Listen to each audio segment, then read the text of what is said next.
Bu hisli şarkıları öğrendim senden. Kederli masaları öğrendim senden. Bozuk trenler gibi durdum bekledim. Sefersiz akşamları öğrendim senden. Firari mahkum gibi kapına geldim. Ah, yurdumdan kovulmayı öğrendim senden. Dizlerin yatağımda uzanamadım. Ah, vedasız göç etmeyi öğrendim senden. Yürür bir kaybeden, yürür tükenmeden. Vay anam, yürür de sendeler. Yürür bir kaybeden, yürür tükenmeden.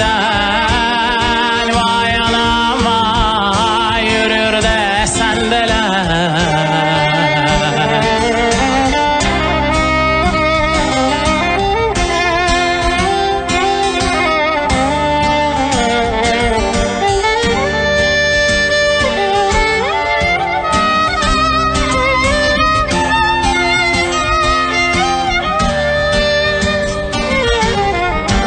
Hisli şarkıları öğrendim senden.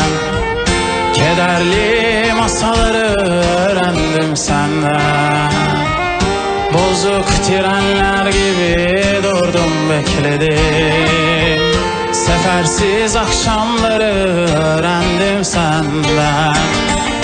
Firari mahkum gibi kapına geldim. Ah, yurdumdan kovulmayı öğrendim senden. Dizlerin yatağımda uzanamadım. Ah, vedasız göç etmeyi öğrendim senden. Yürür bir kaybeden, yürür tükenmeden.